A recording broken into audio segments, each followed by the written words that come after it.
All right, welcome back to SportsLine, everybody, right here on NewsChannel 5+. Hard to believe it, but we're inching closer and closer to the start of Tennessee Titans training camp, just 8 days away before the Two-Tone Blue get going at St. Thomas Sports Park. Joining us now on the phone, he is a must-follow if you're a Tennessee Titans fan. He covers the Titans for ESPN, knows the league, knows the Titans, watches film, understands the game. What's going on, man? Yeah, it's our guy, Turron Davenport from ESPN. What's up, TD? Just getting in the car, leaving the gym. Oh, okay. Did you get a good workout today? Yeah, a little sound, you know. Okay, there you go. Turron, first of all, first question, where's the summer gone? I can't believe it's time for training camp already. Yeah, that's what happens, man. June, you hit like mid-June, and next thing you know, it's training camp is around the corner, and you know, you think the summer went fast. Wait till once camp starts. Wait till how fast that goes. You know how it is. Yeah, I do, man. Been covering a lot of these, as have you. Turron Davenport from ESPN is our guest as we talk Tennessee Titans. All right, let's start with Marcus Mariota. Turron, the last time we had you on, we talked about the situation with Mariota and his contract.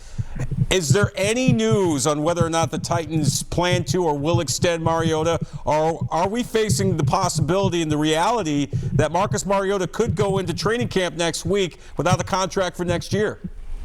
I think it's very likely he goes into next week without a contract, a new deal, and I really don't see any reason for them to sign Mariota right now at this point. I mean, the only reason I could see is if they could come to a lesser amount, you know what I mean? Mm-hmm. But if he's looking for $100 million right now, this is not time for the Titans to do that. And I think they know that themselves.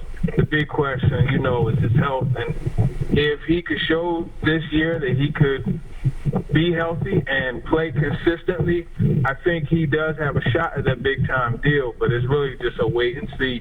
And then you also have to remember they could always use the tag on him next year, and that's something that they surely have in their back pocket.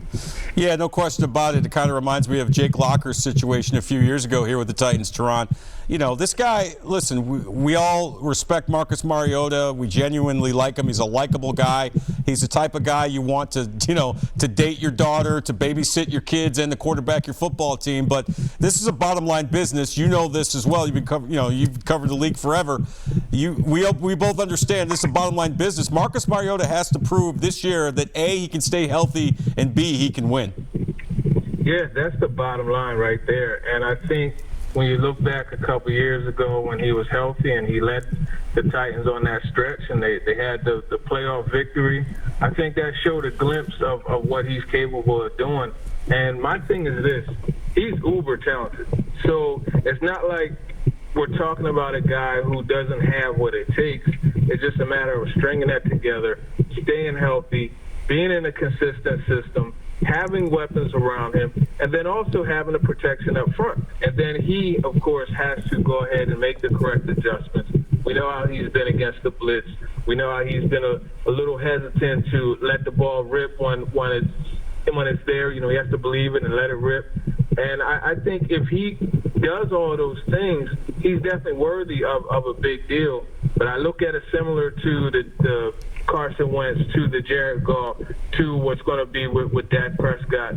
These guys are all talented, but they're not Drew Brees, they're not Russell Wilson, they're not Tom Brady, they're not, you know, those type of guys that will Pat Mahomes, that will take and elevate everybody else's game around them. So you have to be careful putting so much cap space into that position, because for these type of players, you need to surround them with other players so collectively they can be better.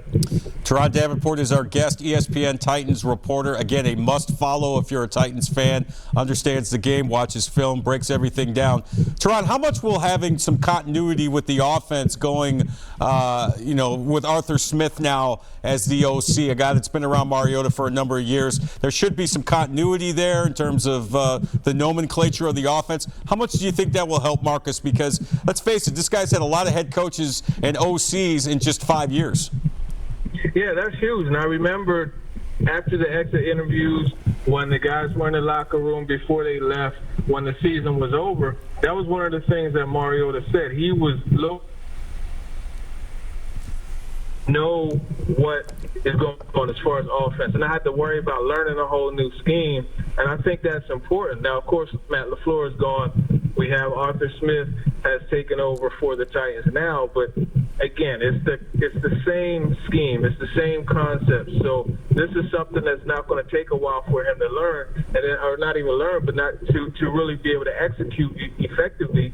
And then when you look at having Arthur Smith, and Coach Smith actually told me this during one of the press conferences, he mentioned how he and Mariota have been together for so long, right, and the same offenses for so long. So if there's a concept that he's trying to help Mariota explain, he can say, oh, yeah, this was just like Blue Draw back in 15 when we had so-and-so.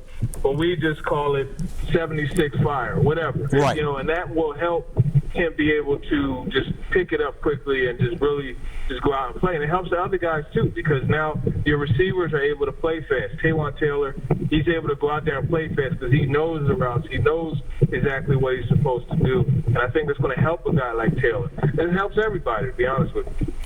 Yeah, it sure does. TD, what should Titans fans be concerned about with the start of training camp just 8 days away?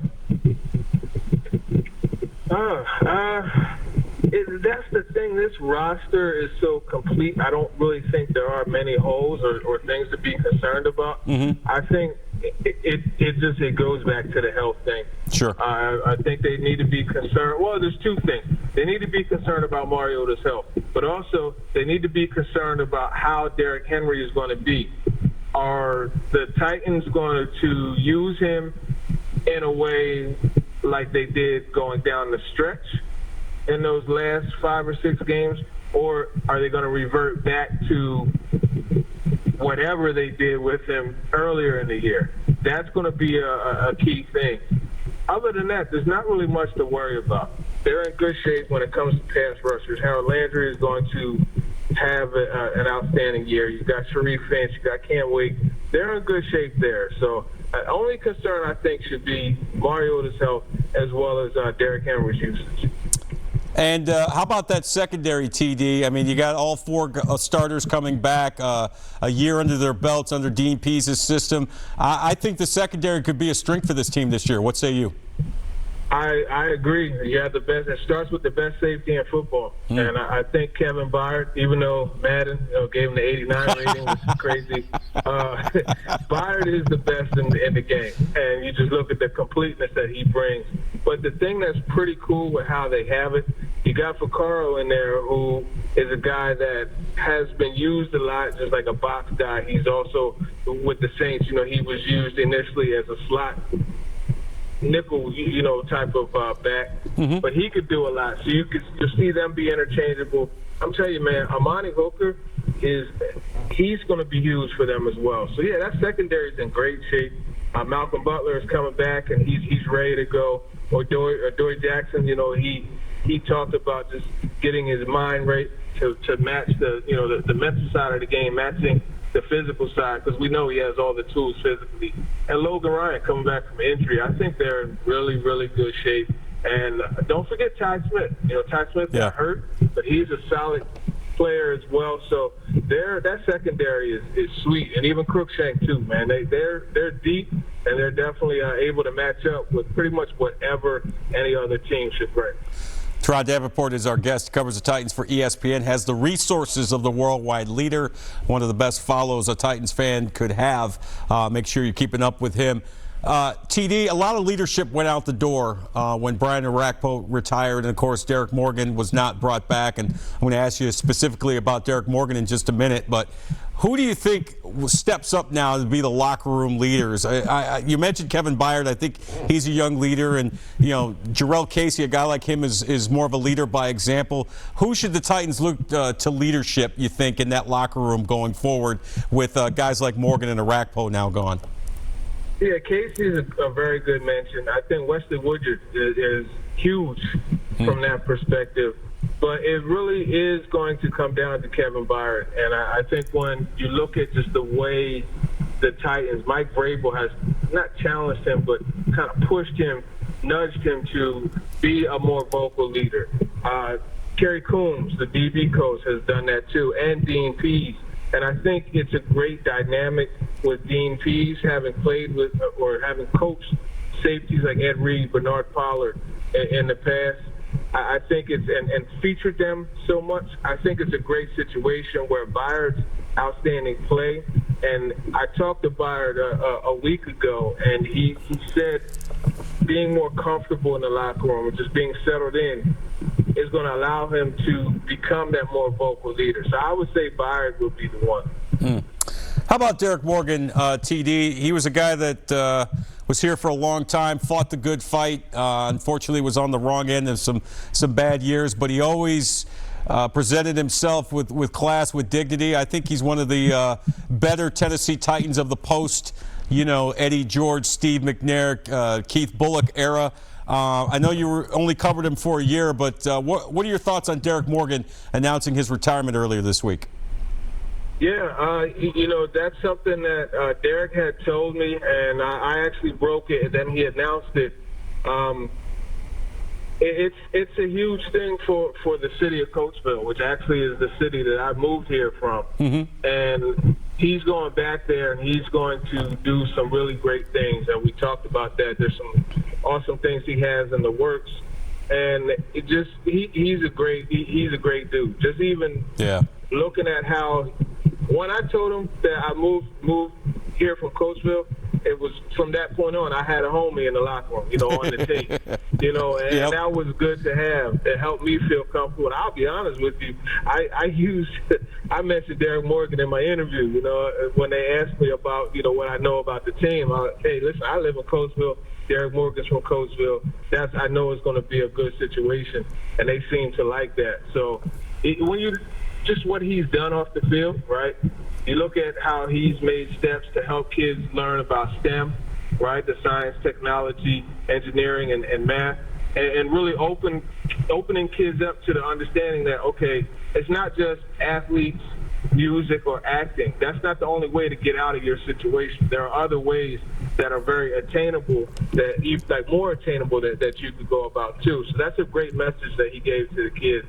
You look at the vegan side of things, you look at the socially responsible investing that he's doing, and I actually did an article on the Undefeated about that, and he's just into so many really positive things, and he's a guy that's going to leave a great footprint on this planet by the time he's gone. And I think that's really how you measure somebody.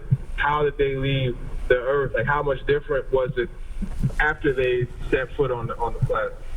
Yeah, definitely a terrific guy, and he will be missed by Titans fans and in that Titans locker room. We're finishing up here with Turron Davenport, covers the Titans for ESPN. All right, TD, finish this sentence for me if you don't mind, sir. The Titans will win the AFC South if